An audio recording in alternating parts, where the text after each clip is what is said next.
Vamos lá, então, pessoal. Quem já compartilhou, joia. Sejam todos muito bem-vindos. Emerson, vamos lá? Vamos começar? O que é, né, a doença de Parkinson?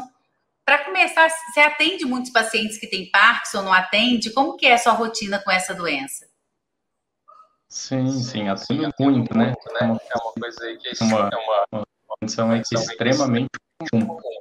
Então, é difícil, na verdade, pensar em um dia de atendimento aí com a agenda cheia que não vá aparecer alguém que tenha doença de Parkinson ou alguém que tenha aí suspeita de doença de Parkinson, esteja lidando com algum sintoma que faça a gente pensar.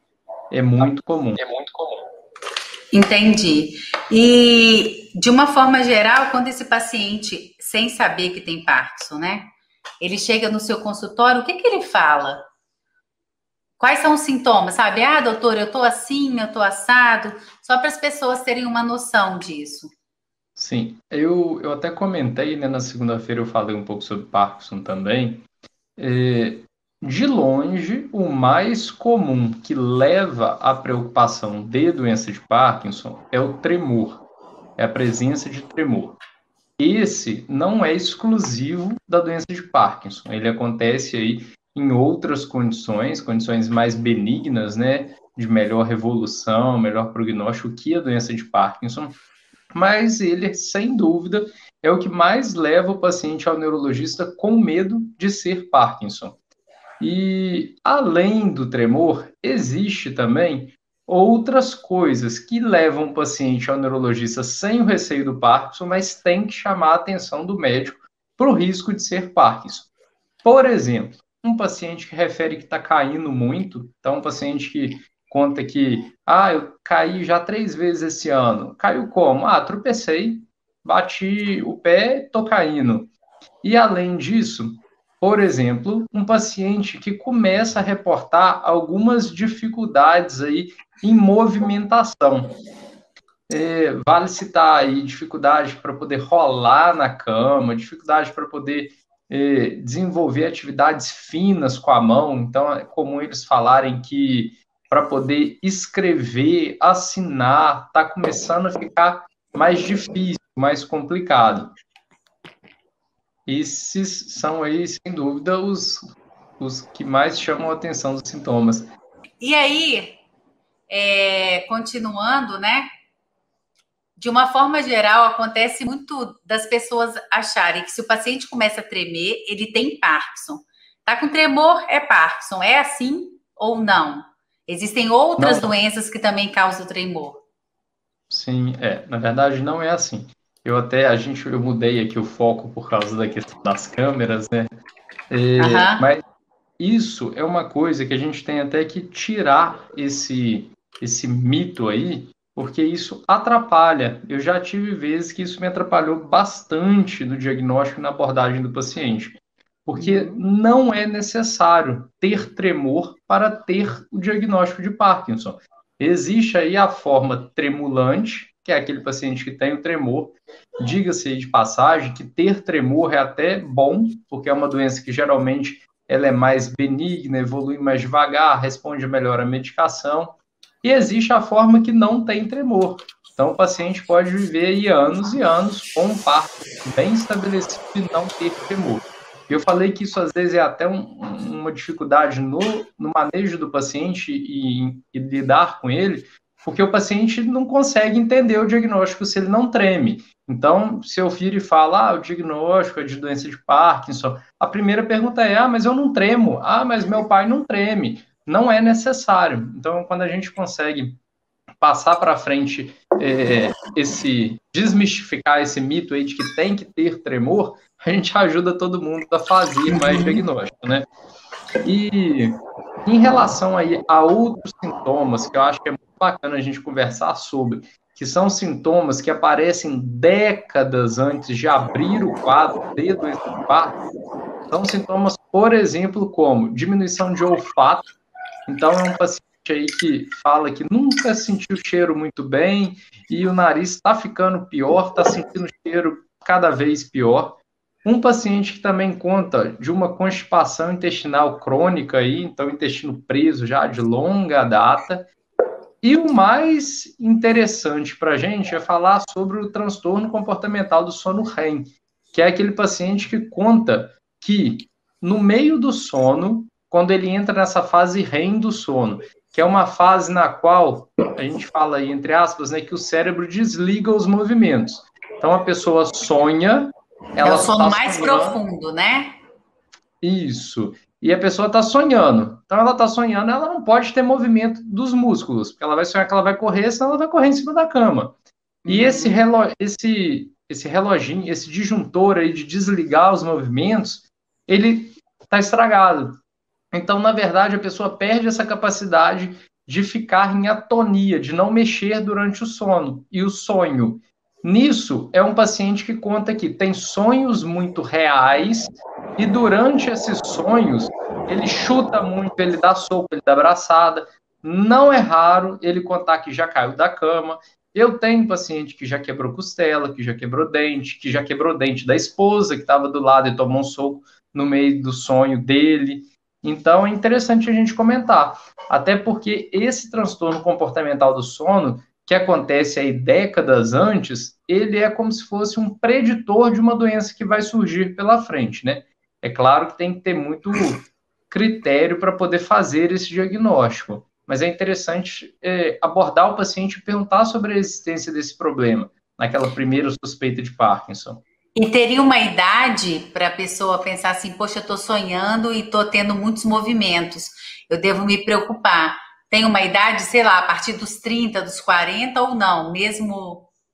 Não, não, não tem uma idade específica, não. A gente fala disso na idade adulta já, mas igual eu tô falando que tem que ter muito critério para poder falar que isso vai ser um preditor aí de uma doença neurodegenerativa futura, seja Parkinson, ou seja eh, corpos de Levy, alguma outra doença, porque hoje a gente tem muita medicação que é usada e difundida aí entre várias pessoas, né? E essas medicações podem ter isso como efeito colateral. Existe, por exemplo, classes de antidepressivos que elas causam isso enquanto efeito colateral. A gente tem, eu estou dando o exemplo do antidepressivo, que é muito comum, né? Uma medicação que a gente Aham. usa muito, prescreve muito. Então a gente tem que ter esse critério também, de, não, às vezes a pessoa tem lá 22 anos de idade, está tendo muito essa alteração, não vou pensar que isso é um Parkinson manifestando o primeiro sintoma tão cedo. A gente vai ver, ela está usando antidepressivo, é isso. Se for prudente, a gente faz a troca da medicação, o problema vai embora. Entendi. Algumas pessoas estão perguntando os tipos de tremores. Por exemplo, o paciente com Parkinson, ele vai tremer só a mão, ou ele pode tremer lábio, ele pode tremer cabeça, ou o parkinsoniano é só a mão? Sim, isso é interessante da gente comentar. Eu vou até pegar um gancho nessa pergunta e falar do tremor essencial, que me perguntaram muito já. O tremor do Parkinson, bem como todos os outros sintomas aí da doença de Parkinson, uma das características que mais vai importar para a gente no início da doença é a assimetria. Então, é um paciente que o sintoma ele está somente de um lado do corpo ou ele é muito pior, ele é discrepante de um lado do corpo. Então, o tremor, ele vai ser um tremor. O tremor do Parkinson, as características dele, tende a ser assimétrico, bem como todos os outros sintomas. É um tremor de repouso. Então, é aquele paciente que, quando a gente pede ele para poder sentar numa cadeira que tenha braços, apoio de braço, e ele apoiar o cotovelo sobre a cadeira. Isso na consulta eu peço para pôr o cotovelo em cima da mesa e esticar o braço para frente. Aquele tremor aparece. Então é um tremor com o membro em Aí, tipo assim, repouso. um membro vai tremer mais que o outro, porque é assimétrico. Isso, isso. Além disso, pode ter também o tremor de mento, que é o tremor do queixo, vamos falar do queixo, né? Fica mais fácil. É o tremor de mento. Agora, por outro lado, existe um outro diagnóstico que, como eu disse, tremor é o que mais traz o paciente na consulta com medo de ser Parkinson. Mas eu dou muito diagnóstico também de tremor essencial, e a pessoa fica com muito receio de que aquilo seja Parkinson. E não é. A princípio, tremor essencial é uma outra entidade, uma coisa completamente diferente do tremor do Parkinson e da doença de Parkinson. O tremor essencial, ele, por outro lado, já é bilateral, ele tende a ser simétrico, né? Então, treme na mesma intensidade dos dois lados, e ele é um tremor que é de movimento, um tremor de ação.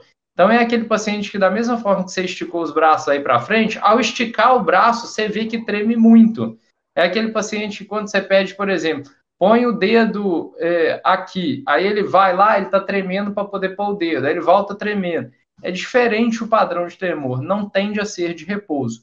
E no tremor essencial, não é raro a gente ver pacientes que têm o tremor no corpo todo. Então, é um paciente que vai na consulta e a cabeça dele fica tremendo. Você vê que perna treme também. É completamente diferente, né? O tratamento é diferente, a evolução é diferente. Tremor essencial, quando o idoso me procura e eu dou esse diagnóstico, eu falo para ele que tremor essencial, ele costuma aparecer no início da vida ou no final da vida. Se for o idoso, eu falo, poxa, não é Parkinson, e tá bom que é tremor essencial e que apareceu agora. Porque se aparece no início da vida, vai viver a vida inteira com aquilo. Tá bom que apareceu numa idade mais avançada, então viveu menos tempo com o problema, né? Algumas pessoas, às vezes, confundem, né? Eu até vi já algum comentário aqui, as pessoas achando que Parkinson e Alzheimer é a mesma coisa. Principalmente se a pessoa que está fazendo a live ainda fala que é Alzheimer e Parkinson e faz uma confusão pessoal. Então, Alzheimer é Alzheimer, Parkinson é Parkinson. Você consegue me dar uma diferença, assim, tipo, discrepante entre elas, para as pessoas verem que são coisas diferentes ou não? Tá. Vamos pensar da seguinte forma: no início da doença, elas são totalmente diferentes, né? No início da doença, o paciente que tem Parkinson, ele vai ter uma cabeça, uma mente, uma cognição funcionando muito bem. Então, você vai olhar para ele e o problema dele é movimentar, é motor, é músculo movendo e é realizando atividade motora. Por outro lado, na doença de Alzheimer, o início vai ser problema na mente. Então, é o paciente que vai começar a esquecer, começar a se perder, começar a ter dificuldade em executar tarefas, mas a movimentação dele está ótima. Ele consegue mexer muito bem, ele caminha muito bem, ele manda muito bem. Então, a gente divide da seguinte forma. Vamos pensar dividir da seguinte forma, né? Forma didática aí. Se a gente tiver motor ruim e cognição mente ruim. Parkinson é motor ruim, cognição boa. Alzheimer é cognição ruim, motor bom. Isso no início da doença. No final das duas doenças, isso se sobrepõe. A gente pode pensar, grosseiramente falando, que está morrendo o neurônio. Vai morrendo, vai morrendo, vai morrendo. Morre primeiro da área motora ou primeiro da área e da cognição, mas depois, à medida que vai morrendo, as duas coisas são comprometidas. Então, um Alzheimer muito avançado vai ter muito sintoma de Parkinson. Um Parkinson muito avançado vai ter muito sintoma de Alzheimer. As coisas se sobrepõem. Não necessariamente que existam os dois diagnósticos, mas porque no final já morreu tanto neurônio que acaba morrendo algum que faria a função da outra doença, vamos falar assim, né? Deu para entender, não deu? Não, e foi uma excelente explicação, por sinal. A Kelly está falando, fala da demência de Parkinson.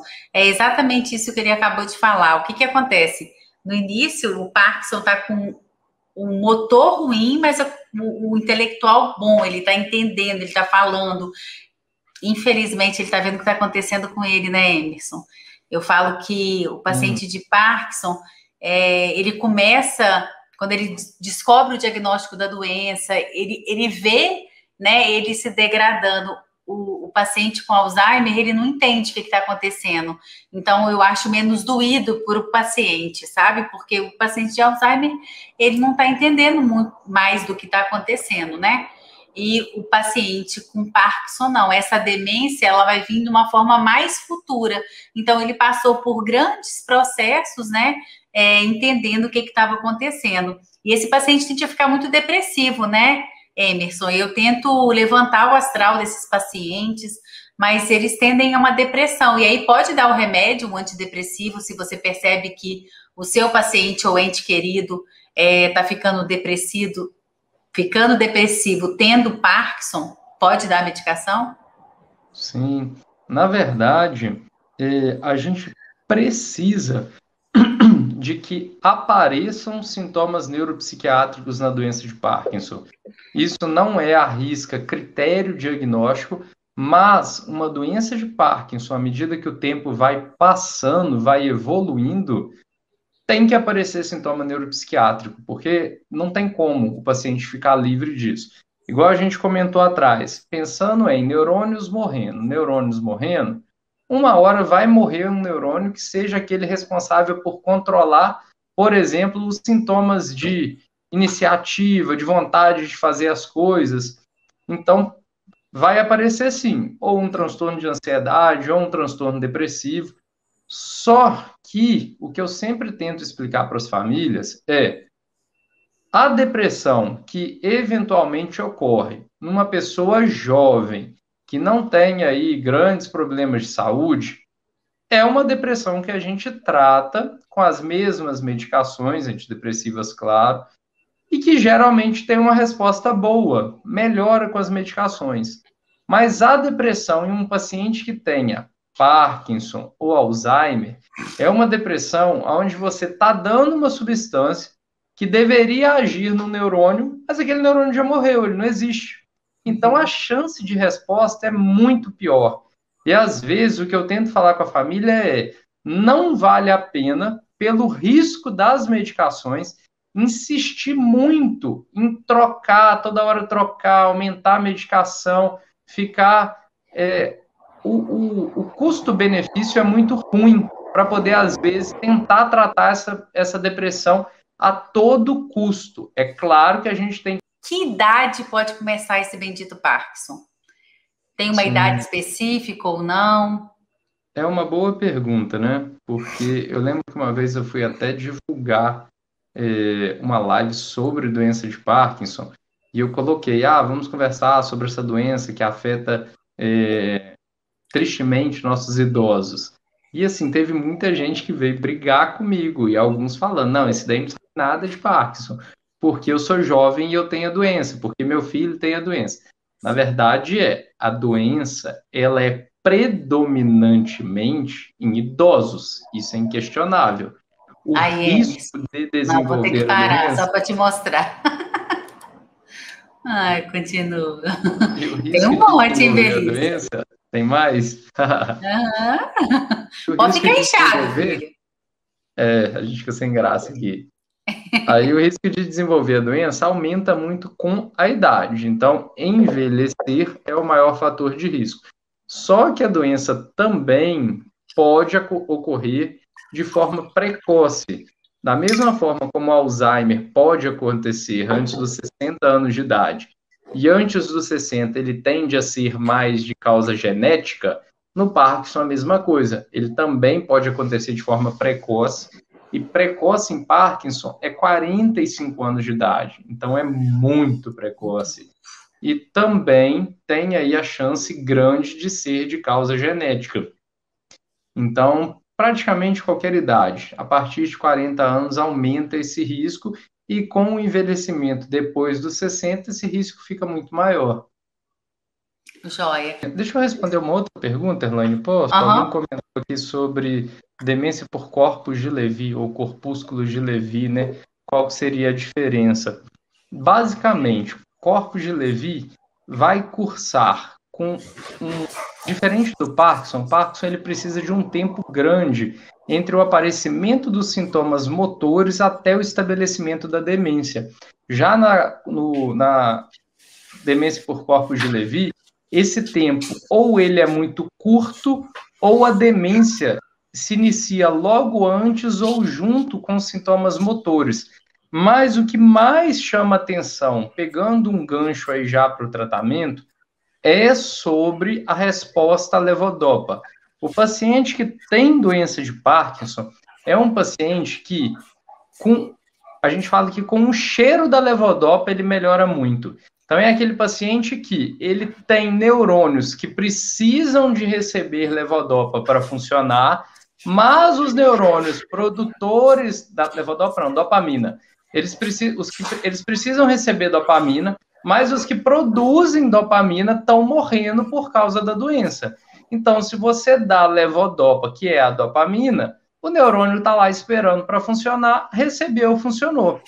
Já na demência por corpos de Levy ou nas outras doenças as quais podem evoluir a partir de um quadro que inicialmente seria Parkinson, se você dá levodopa, não funciona. Então, você expõe esse paciente a doses consideráveis aí de levodopa e não tem resposta, não funciona, né? Então, isso é uma coisa que fala contra. Eu estou vendo aqui uma pergunta, um comentário também muito interessante sobre pacientes com 20 anos de idade tendo Parkinson. Na verdade, esses casos a gente fala em parkinsonismo, a gente não vai falar em doença de Parkinson. Tem coisas outras... Era a próxima pergunta. Explica para o pessoal o que é Parkinson e parkinsonismo, porque o pessoal não tem noção disso, muitas pessoas, né? A questão é que a gente tem aí dentro da doença de Parkinson sintomas cardinais, né, sintomas principais, que são tremor, rigidez, aquele músculo que é difícil de fletir e estender, porque ele está rígido, bradicinesia, que é a lentificação dos movimentos, e instabilidade postural, que é o paciente que cai para trás com muita facilidade, aquele que quando vai sentar, ele despenca na cadeira. E tem diversas outras condições que elas cursam com esses sintomas. Então, você pode ter, por exemplo, um tremor e uma rigidez que são característicos do Parkinson, mas por outros motivos. E com 20 anos de idade, é muito, muito, muito mais provável que o paciente tenha uma outra causa para isso, que não Parkinson. Uma doença de Wilson, ou então alguma outra doença de depósito, ou então, o mais possível, intoxicação medicamentosa. Porque não é raro, é muito comum eu receber pacientes com suspeita de Parkinson e você vai ver o paciente está usando uma série de medicações que causam sintomas idênticos aos de doença de Parkinson. E sempre a gente tem, quando é possível, que retirar essas medicações, ficar pelo menos 6 meses sem, para depois pensar em diagnóstico de Parkinson. Até antes de 6 meses, não posso dar diagnóstico em vigência do uso dessas medicações. Você tinha pedido falar do tratamento, né? Em relação ao tratamento, é aquilo que eu sempre falo, sempre começo, quando a gente fala de tratamento, começo falando. Tratamento de doença de Parkinson é caro, muito caro, medicação. Mas, felizmente, o SUS disponibiliza quase todas as linhas de tratamento. Então, e quando a gente fala que o SUS disponibiliza, é aquilo até que na outra live a gente conversou, né, Arlene? O SUS e a menina zangou comigo, você viu? Ela ficou bravíssima na hora lá, né? O SUS, ele não dá medicação para quem é classe média, classe financeira, vamos falar financeiro, né? Baixa, média alta, rico ou milionário. O SUS, ele dá medicação para todo mundo. O acesso é universal. E são medicações que, convenhamos, a não ser que a pessoa seja milionária, vai fazer falta, porque você usa medicação que uma caixa custa R$300. Você usa no mês um outro remédio junto, que a caixa custa 500. Então, o custo é muito alto, mas o SUS tem acesso, desde que o médico preencha o formulário da Secretaria Estadual de Saúde. Aí ele consegue fazer a retirada. A medicação, ela tem a seguinte intenção. Igual eu comentei, o neurônio que precisa receber dopamina está lá, vivo, doido para receber dopamina para funcionar direito. Quem produz, morreu por causa da doença. A gente precisa fornecer dopamina, que vai ser com Prolopa, que é a levodopa mais benzerazida, ou com carbidopa, que é o Prolopa mais carbidopa. E a gente pode também oferecer outras estratégias. Por exemplo, medicação que inibe a degradação da dopamina. uma medicação que liga no receptor da dopamina, mas não é dopamina. Vai funcionar como? E a maioria desses tem no SUS, sim. Acontece, você perguntou se tem novidade no tratamento? Cura não, respondendo aí Um uma outra monte está pergunta, né? perguntando, Parkinson tem cura? Não tem cura. Não, cura não. Ainda E não. em relação a novidades no tratamento, teve a aprovação na semana passada, no último sábado, de mais uma medicação, aprovação no Brasil.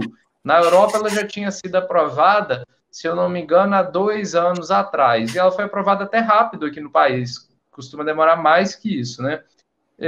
Só que, assim, não é uma medicação que faz grande milagre. Ela vai melhorar aí alguma coisa, ela vai ajudar em controle de sintoma, mas também não é para ninguém sair desesperado correndo atrás dela e vendendo aí fundos imundos para adquirir, não. Ela não vai mudar curso da doença, como todas as outras, né? Então, assim, tem a doença, vai usar, vai controlar sintoma, mas vai progredir. Felizmente, nada que evite progressão. A gente tem agora primeiro medicamento aí que controla a progressão de doença para a doença de Alzheimer, que eu acho que você divulgou meu vídeo aí entre eles, não foi? Doutora Emerson, agora fala pra gente da cirurgia. Algumas pessoas estão perguntando aqui no YouTube. A cirurgia funciona, não funciona? É para todos, não é? Como que funciona essa cirurgia para Parkinson? É novo, né, isso? Sim, na verdade, o tratamento cirúrgico ele já vem sendo estudado há muitos e muitos anos, né? A questão era aprimorar a técnica e selecionar melhor os pacientes que teriam benefício. Então, não é para qualquer um, não faz em qualquer lugar, e a cirurgia, já existiu a cirurgia que só, vamos falar assim, cortava uma região lá e melhorava os sintomas, e agora, o que tem sendo feito mais eficaz, mais moderno, é implante de um estimulador elétrico. Então você deixa como se fosse no coração, a pessoa que tem um coração lá que não bate direito, entre aspas, né? Coloca o marca-passo. Vai ser a mesma coisa. Você vai colocar um fio, como se fosse um marca-passo, soltando uma corrente elétrica e uma área muito precisa para isso, para poder estimular. Os pacientes têm que ser bem selecionados. Então, a gente tem critérios aí para resposta ao estimulador e critérios para não resposta. Nesses que não tem resposta, colocar vai ser sempre um erro. E a gente não usa em fase inicial e não usa em fase avançada. Então, são pacientes que eles não podem estar naquele estágio que eu comentei da demência por doença de Parkinson. A gente não vai fazer isso com o paciente. O principal sintoma que a gente tenta controlar com o uso do estimulador cerebral profundo, né? São os sintomas das discinesias. São aqueles que o paciente precisa da levodopa, porque senão ele não liga, mas de tanto que ele já foi exposto à levodopa ao longo da vida, a exposição à levodopa deixa ele num estado de excesso de movimento e uns movimentos meio despropositados, coisa assim, absurda de não conseguir parar de mexer, não conseguir parar quieto. Embora não, na maioria das vezes não incomode o paciente, isso gera aí constrangimento para ele, gera prejuízo para andar, para poder manipular a coisa com as mãos. Então, não consegue o controle da discinesia com medicação, aí sim tem que pensar em implante de estimulador cerebral profundo e não perder o tempo também, implantar no momento correto. Eu tive um paciente que fez a cirurgia, ele estava tomando 12 Prolopas por dia, agora ele toma 4. Então, assim, resolve? Cura? Não, continua tomando a medicação. Mas, assim, ele ganhou, eu falo que uns 10 anos de vida. No pós-operatório, ele me ligou de São Paulo, né? A voz dele já era outra, né? Ele falava, né? A voz saía.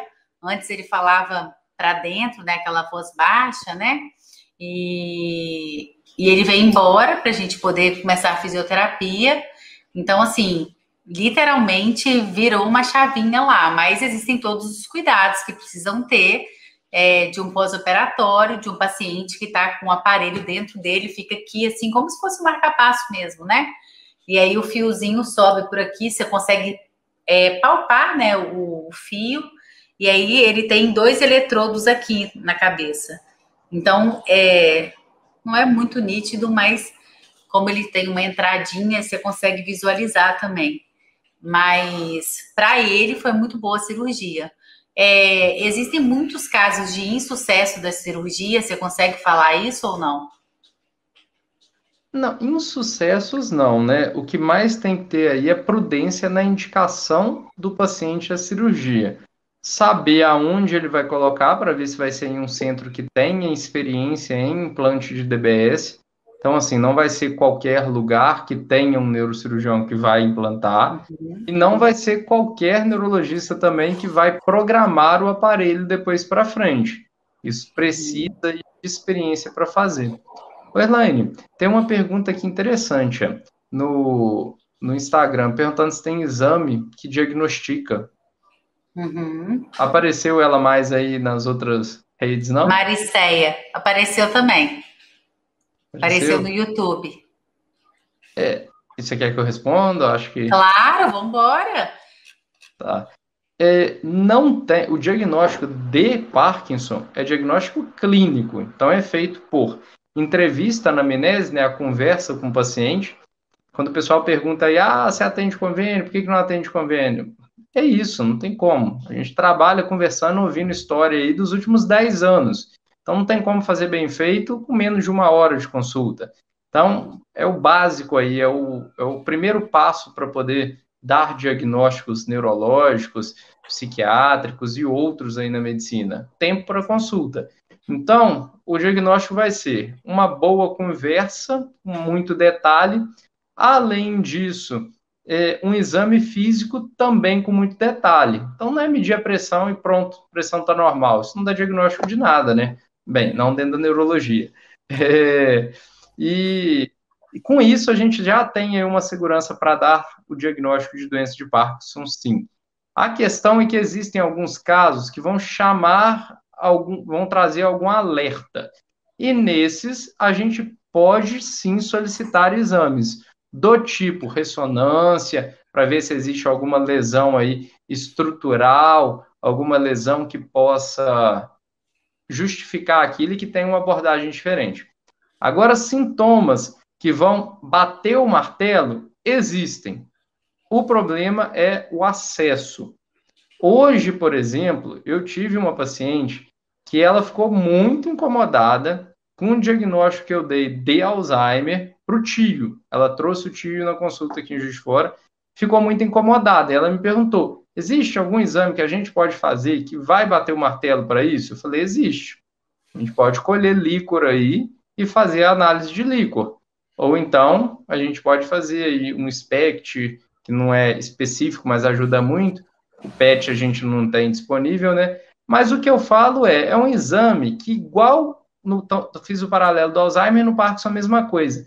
Tem um custo muito alto. O plano de saúde não cobre. E isso é coisa de 3, 4 mil reais. Eu, sinceramente, falo que não vale a pena fazer, porque não vai mudar o tratamento. Não vai mudar. A gente vai tratar e abordar o paciente da mesma forma. Esses exames, a questão ainda é esperar popularizar mais, passar o tempo, e isso ficar mais acessível. Aí a gente vai ter condição de